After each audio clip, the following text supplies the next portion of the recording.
오늘도 이곳에 함께 모여 하나님께 예배드리고 계신 여러분 모두에게 우리 주님의 은혜와 평화가 넘치시기를 바랍니다. 지난주에 우리는 하나님께서 애굽으로 향하는 모세의 가족을 죽이려 하시는 장면을 살펴보았습니다.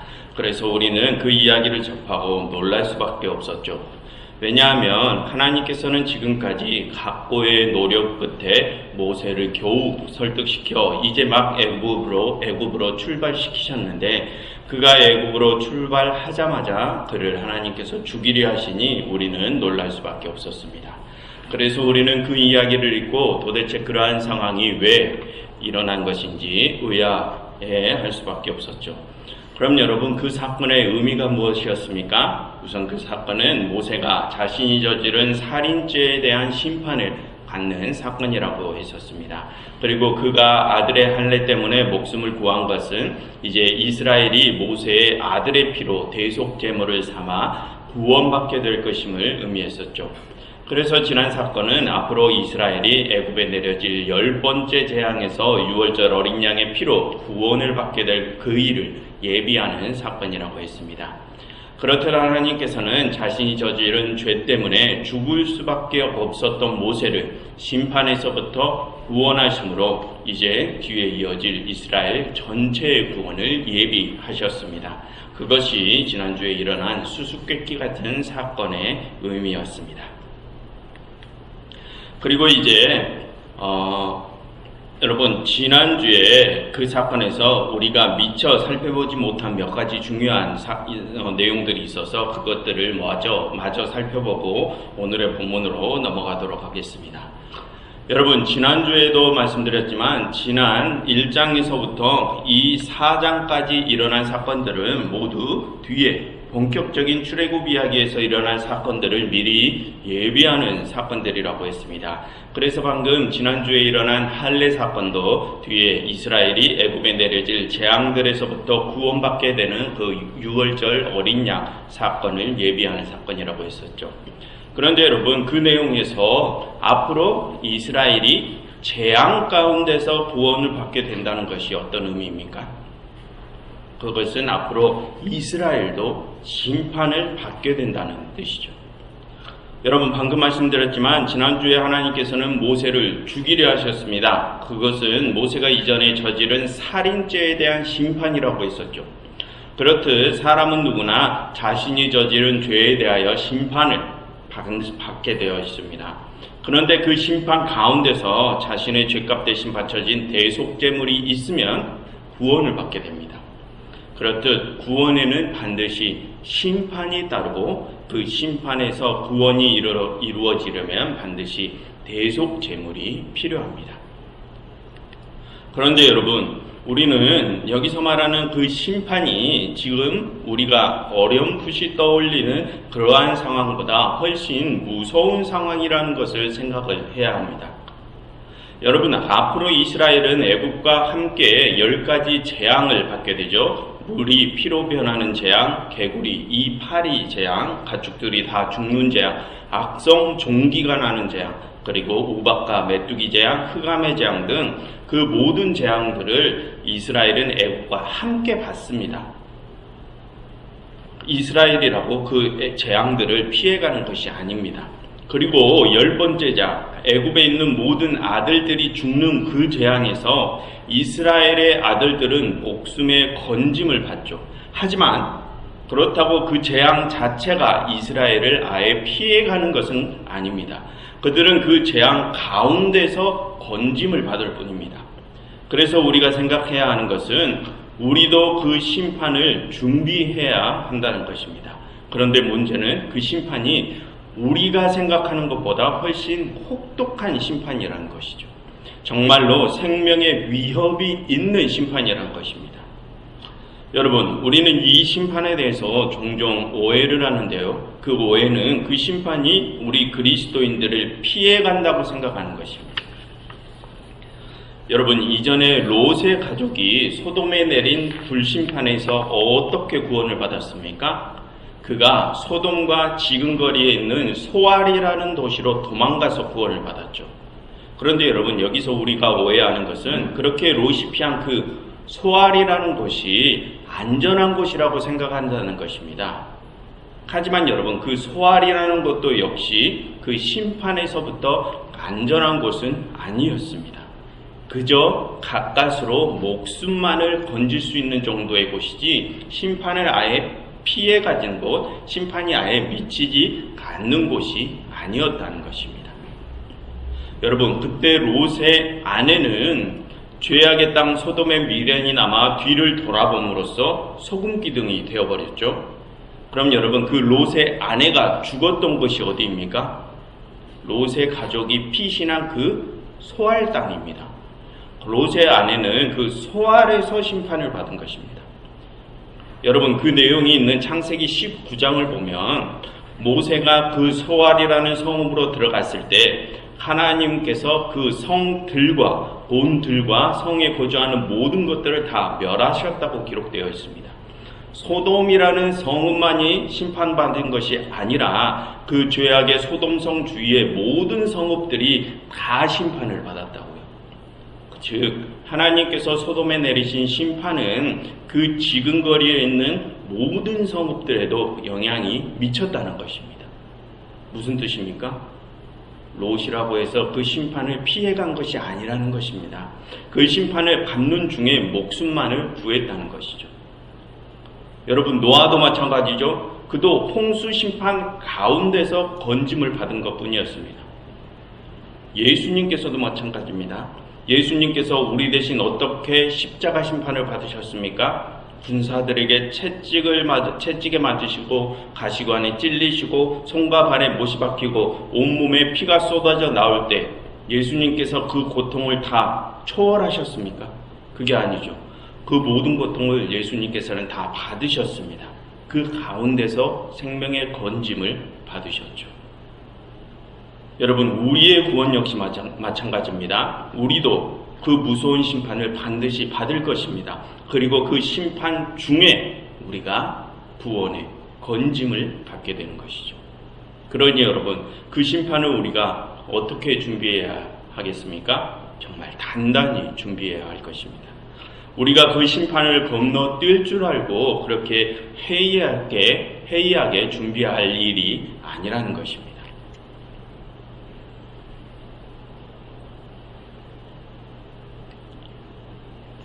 여러분, 이렇게 말씀드리면 하나님께서 너무하시다라고 생각하시는 분들이 계실지 모르겠습니다. 그런데 여러분, 반대로 생각해 보면 그동안 우리 자신이 지었던 그 수많은 죄들을 아무런 처벌도 없이 그냥 건너뛰게 해주라고 하는 그런 생각이 너무 뻔뻔한 것 아닙니까? 죄는 지었는데 아무런 처벌도 받기 싫다. 그냥 편하게 구원만 해달라. 이러한 생각이 너무 뻔뻔하지 않습니까? 여러분, 하나님께서 영원히 사라질 수밖에 없는 우리를 그 죽음에서부터 구원하시어 영원한 생명을 주신 그것만으로도 너무나 큰 은혜이지 않습니까? 그런데 우리는 우리가 지은 죄에 대한 심판까지 없애달라 합니다. 죄는 지었는데 벌은 받기 싫다 합니다. 너무하지 않습니까? 여러분, 성경은 분명히 말합니다. 우리라고 그 심판을 피해가는 것이 아니라고 말입니다. 그러니 우리가 그 심판을 통과하려면 우리는 각오를 단단히 해야 할 것입니다. 그리고 앞으로 최대한 죄를 짓지 않으려고 노력해야겠죠. 그래야 그 심판의 강도가 줄어들 것이기 때문입니다. 그리고 아까 그 심판에는 대속제물이 반드시 따른다고 필요하다고 했습니다. 그럼 여러분, 우리의 죄를 대신할 대속제물은 무엇입니까? 예수 그리스도시죠. 그럼 여러분, 예수님께서는 어떻게 우리의 대속제물이 될 수 있으셨습니까? 여러분, 예수님께서 우리 죄의 대속제물이 되실 수 있는 이유는 예수님께서 우리 대신 받으신 그 십자가 심판 가운데서 끝까지 죄악에 굴복하지 않으시고 승리하셨기 때문에 그 승리가 우리의 죄를 대신할 대속제물이 될 수 있는 것입니다. 그럼 여러분, 앞으로 우리에게 주어질 심판 가운데서 우리도 역시 그 끝까지 죄악을 이기고 승리하면 그 승리는 또 무엇이 될 수 있습니까? 우리의 그 승리가 또 다른 사람들의 죄값을 변제해 줄 수 있는 대속제물이 될 수 있다는 것입니다. 그렇게 예수님께서 심판에서 승리하심으로 우리를 구하시고 우리가 또 그 심판에서 승리함으로 또 다른 이들을 구할 수 있는 것입니다. 구원은 그러한 구도로 이루어집니다. 그러니 온 세상의 구원을 위해서도 우리가 그 심판을 단단히 준비해서 그 심판에서 승리하는 것이 중요함을 우리는 꼭 기억해야 할 것입니다. 그리고 이제 오늘의 본문을 살펴보도록 하겠습니다.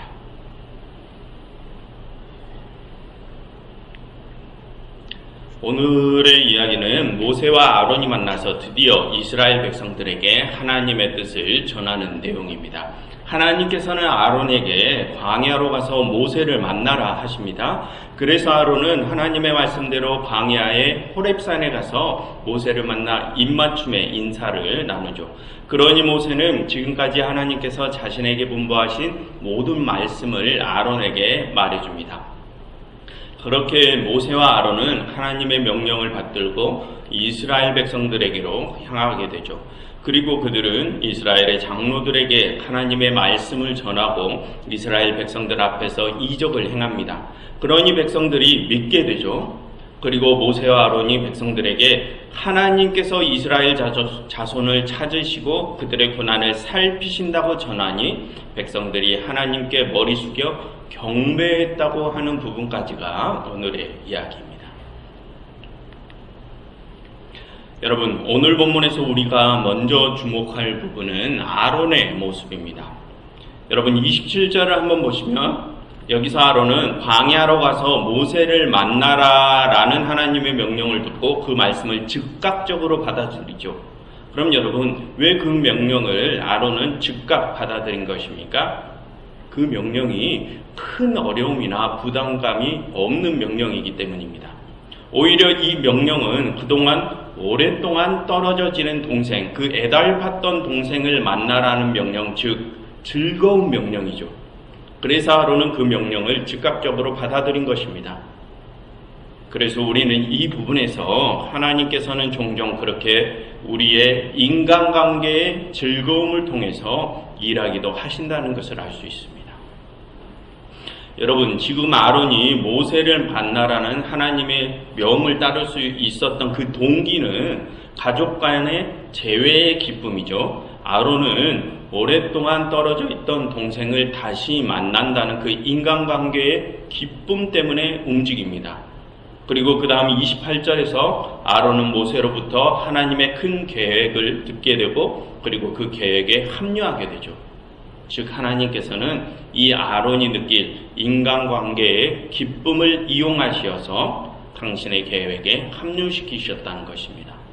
그처럼 여러분, 하나님께서는 종종 오랫동안 우리가 보지 못했던 사람과의 만남, 그런 인간관계를 통하여 당신의 계획을 이루어 가시기도 하십니다.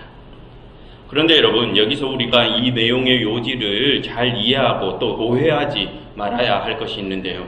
그것은 우리가 그동안 떨어져 있던 가족이나 지인들을 오랜만에 만나는 그러한 모든 만남들이 다 하나님의 계획 속에 포함된다는 것이 아님을 우리는 주의해야 합니다.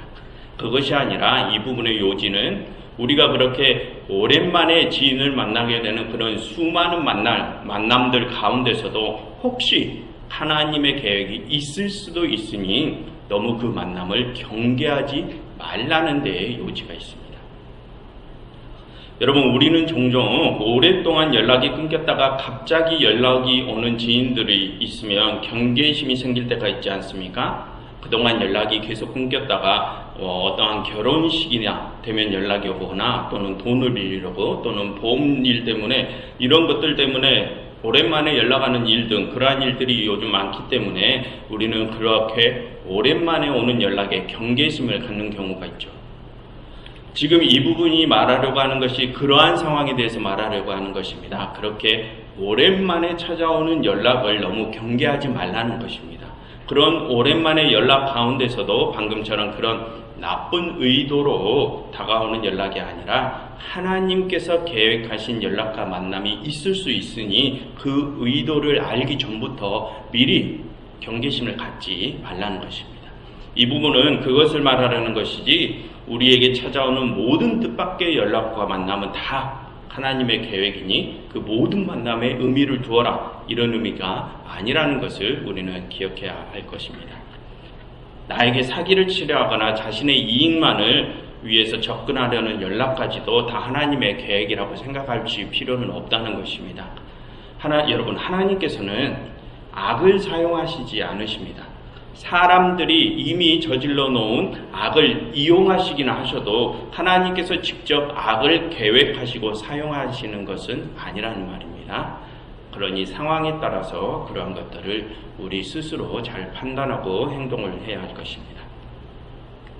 그리고 우리가 오늘 본문에서 또 관심을 가질 부분은 이스라엘 백성들이 하나님의 계획을 전해 듣고 그것을 믿었다는 것과 하나님께 경배했다는 부분입니다. 그럼 여러분, 이스라엘 백성들은 왜 하나님의 계획을 믿게 되었습니까? 29절과 30절을 보시면 모세와 아론이 이스라엘의 모든 장로들을 모아 그들에게 하나님의 모든 말씀을 전했다고 하죠. 그럼 여러분, 그 하나님의 말씀을 전해 들은 그 장로들은 어떻게 했겠습니까? 자신들의 자리로 돌아가서 자신들이 책임지고 있는 그 밑에 사람들에게 그 말씀을 전했겠죠. 즉 여기서 모든 장로들이 하나님의 말씀을 전해 들었다는 것은 그처럼 이스라엘의 모든 백성들도 그 말씀을 전해 들었다는 의미입니다. 그럼 여러분, 그렇게 이스라엘 백성들이 하나님의 말씀, 즉 하나님의 뜻을 귀로 전해 들으니 그들이 하나님의 계획을 믿게 된 것입니까? 아닙니다. 여러분, 30절 하반절을 보시면 그 뒤에 모세가 그 백성들 앞에서 이적을 행했다라고 하죠. 그러니 그 다음 31절에서 백성들이 믿었다라고 합니다. 아론이 하나님의 뜻을 밝히고 모세가 이적을 행하니 믿었다. 여러분, 여기서 우리가 또 주의할 것은 여기서 모세가 이적을 보여주었다라는 것이 중요한 것이 아니라는 것입니다. 그것이 중요한 것이 아니라 모세가 하나님께서 시키신 일을 행했다, 모세가 하나님의 명령대로 행동했다라는 것이 중요합니다. 그래서 이 부분의 요지는 아론이 하나님의 뜻을 밝히고 모세가 그것을 행동으로 보였다는 것이 요지입니다. 그러니 백성들이 믿은 것입니다. 즉 온전한 믿음은 하나님의 뜻이 그 뜻을 전달하는 자들의 행동으로부터 드러날 때 온전한 믿음이 생겨난다는 것입니다. 여러분, 누누이 말씀드리지만 복음 전파는 그저 말로 떠드는 것이 아닙니다. 사람들이 믿게 되는 일은 하나님의 뜻을 세상의 행동으로 드러내는 이들이 있을 때 이루어지는 것입니다. 여러분, 이 세상에 기독교가 언제부터 있었습니까? 2000년 전부터 있었죠. 그리고 기독교 이전에 앞서 야훼 하나님을 따르는 하나님의 백성들은 또 언제부터 있었습니까? 그것은 또 수천 년을 또 올라가야 됩니다. 그렇게 하나님의 백성들은 수천 년 전부터 하나님의 뜻을 전하고 다녔습니다. 그런데 여러분, 아직도 하나님의 나라는 완성되지 않았죠. 그렇게 오랜 세월 동안 하나님의 뜻이 전해졌는데 그럼 왜 아직도 하나님의 나라가 완성되지 못했습니까? 우리가 하나님의 뜻을 전하는 그 방법을 오해했기 때문입니다. 그동안 우리는 하나님의 뜻을 입으로 전한다고 생각한 것이죠. 여러분, 오늘 본문에서도 말하지만 하나님의 뜻은 그렇게 입으로 떠들고 다니는 것이 아닙니다.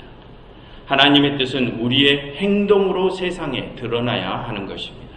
그래서 여러분, 이전에 모세의 입을 아론이 대신하기는 하지만 그래도 이 일의 주도권은 계속해서 몸으로 하나님이 시키신 일을 행해야 하는 모세가 가지고 있다고 했었죠. 즉 하나님의 일을 해나가는데 주된 도구는 모세가 자신의 몸으로 하나님의 뜻을 보여주는 것이지 아론이 입으로 말하는 것이 주된 도구가 아니라는 것입니다. 물론 하나님의 뜻을 입으로 설명해 주는 것도 중요하죠. 그러나 그것이 주된 것은 아니라는 말씀입니다. 주된 것은 몸으로 보여주는 것이라고요. 여러분, 지난주에 모세와 이스라엘의 운명을 살린 것은 십보라가 자신의 아들의 생명, 곧 자신의 생명을 그의 삶을 드렸기 때문이라고 했었죠. 그럼 여러분, 우리가 우리의 삶을 드리면 그 다음에는 어떠한 일이 일어납니까? 이제 하나님께서 당신의 뜻을 세상에 드러내시기 위하여 우리의 그 삶을 사용하시게 되죠.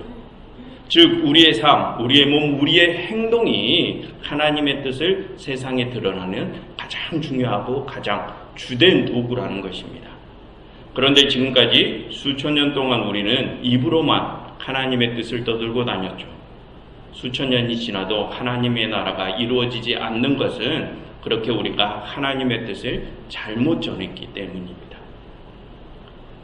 여러분, 하나님의 뜻은 우리의 행동으로 전하는 것입니다. 그렇게 우리가 우리의 몸으로 하나님의 뜻을 행할 때에야 사람들이 온전한 믿음을 갖게 되는 것입니다.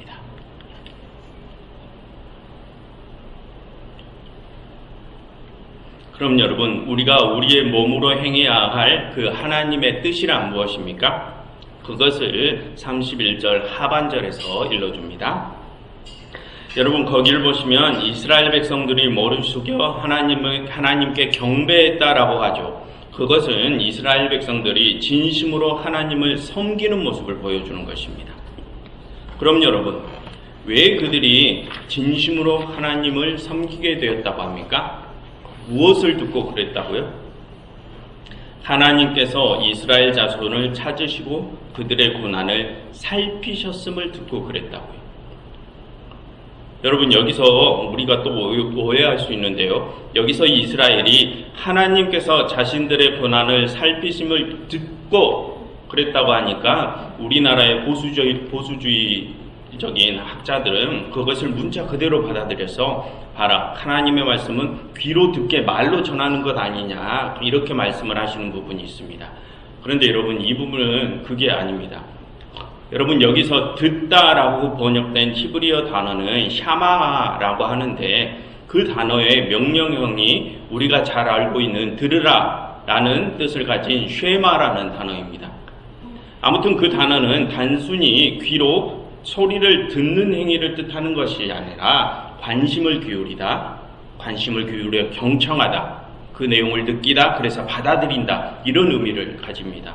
즉 이스라엘이 하나님께서 자신들을 돌보심을 느끼고 받아들이게 되었다는 것입니다. 그래서 그들이 하나님을 진심으로 섬기게 된 것입니다.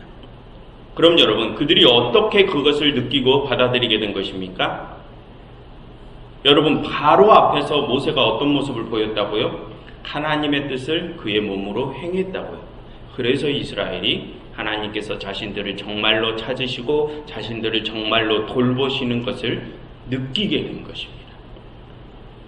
여러분, 하나님께서는 이 세상에서 고통받는 자들에게 하나님 당신이 함께 하신다는 것을 느끼게 해주고 싶어 하십니다.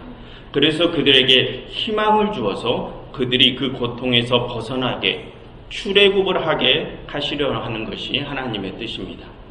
그런데 그렇게 하나님께서 그들과 함께 하심을 그들이 느끼게 하려면 실제로 그 함께 하심을 그들에게 전달해 줄 사람들이 필요하겠죠. 그게 누구입니까? 그게 먼저 부름을 받은 이 모세와 같은 사람들이라는 것입니다. 우리 그리스도인들이라는 것이죠. 그래서 오늘 모세가 하나님의 이적을 행한 일은 그의 몸으로 하나님께서 그들과 함께 하심을 보여주는 그런 상징적인 행위였던 것입니다. 여러분, 전에 이 출애굽기에서 이 이적이라는 단어는 뒤에 애굽에 내려질 재앙이라는 히브리어 단어라 똑같은 단어라고 하지 않았습니까?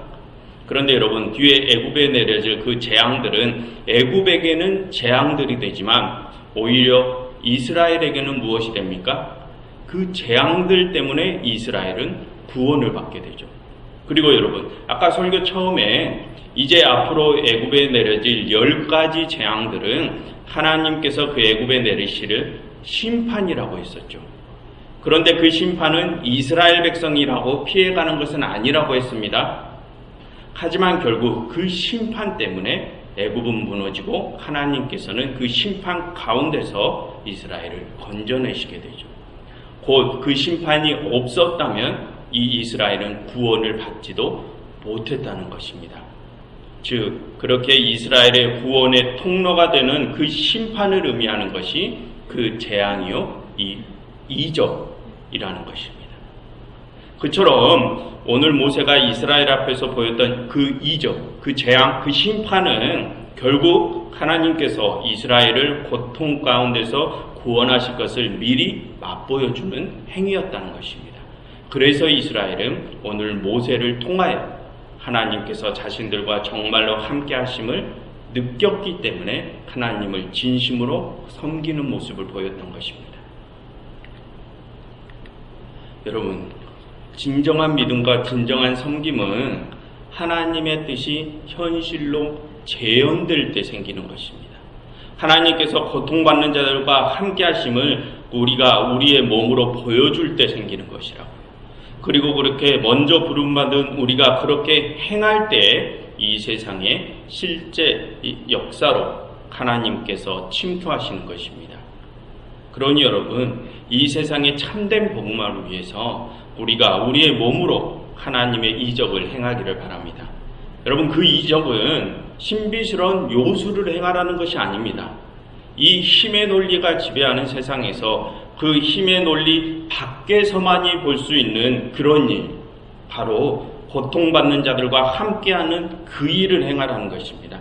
그것이 하나님께서 보여주신 이적입니다. 그 이적을 상징하는 것이 그것을 상징하는 것이 오늘 모세가 보인 이적이고요. 그러니 여러분, 그렇게 하나님께서 고통받는 자들과 함께 하심을 우리의 몸으로 드러내시어 이 세상의 온전한 복음화가 다시 시작되기를 정말 간절히 바랍니다. 기도하겠습니다. 하나님, 저희의 몸, 저희의 삶으로 당신의 뜻을 이 세상에 온전히 드러내시어 새로운 참된 신앙인들이 늘어나게 하시옵소서. 예수 그리스도 이름으로 기도드렸습니다.